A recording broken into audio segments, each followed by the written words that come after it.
संत मत सत्संग के द्वारा एक ईश्वर भक्ति का प्रचार प्रसार किया जाता है और गुरु महाराज की असीम कृपा से महर्षि आश्रम कुफाघाट भागलपुर से गुरु श्री स्वयं भगत जी महाराज पदार्पण किए हैं, जिनके दर्शन और कल्याणकारी वचनों का श्रवण करेंगे।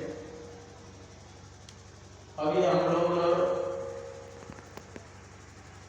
सत्संग योग प्रथम भाग से वेद मंत्र का पाठ श्रवण किया।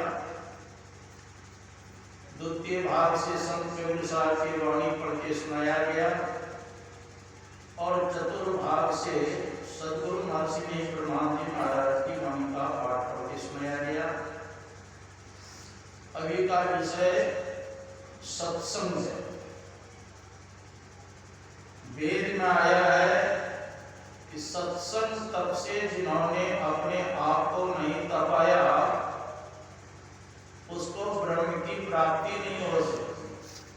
अगर ब्रह्म का साक्षात्कार करना चाहते हैं, ईश्वर का साक्षात्कार करना चाहते हैं, परमात्मा का साक्षात्कार करना चाहते हैं, तो सत्संग तब से अपने आप को तपाना। जीवन मुक्त ब्रह्म पर चरित सुनहि तरि ध्यान, जे हरि कथा न करहि रति तिनके या अवसर।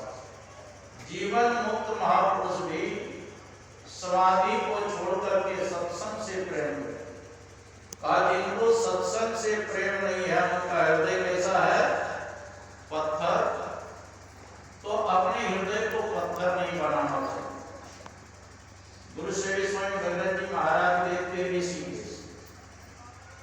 ऋषिकेश गंगा किनारे ही एक परमार्थ आश्रम है और उस आश्रम के महामंडलेश्वर स्वामी चिन्मयानंद जी महाराज, चिदानंद जी महाराज, उनसे आश्रम में गए थे भेंट करने।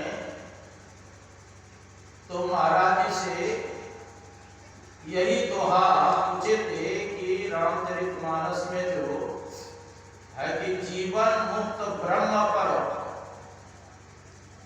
चरित सुनहि तरि ध्यान, जे हरि कथा न करहि रति तिनके या अवसर।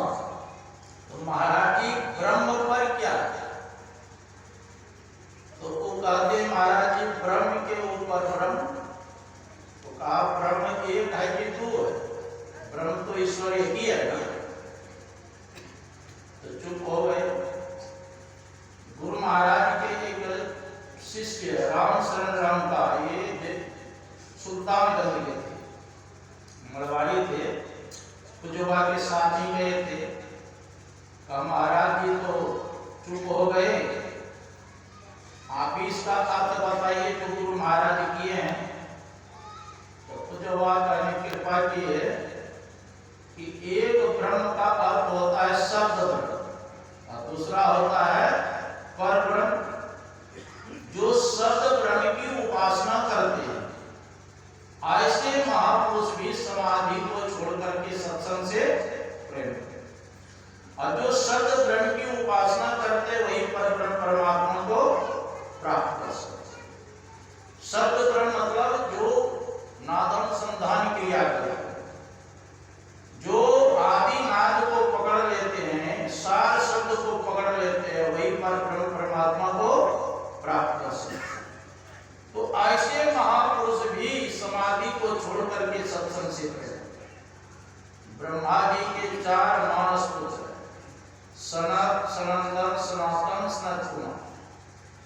जब चारों भाइयों को सत्संग करना होता है तो एक भाई वक्ता बन जाते हैं, 3 भाई श्रोता बन जाते। क्रमशः चारों भाई एक वक्ता बनते हैं, फिर 3 श्रोता बनते हैं। तो सत्संग करना चाहिए। बड़े बड़े महापुरुष और देखो जिसमें अधिक लाभ होता है मानव वही करते हैं। तो भगवान शंकर के संबंध में गुरु महाराज के प्रवचन में है कि सबसे पुराना सत्संगी भगवान शंकर।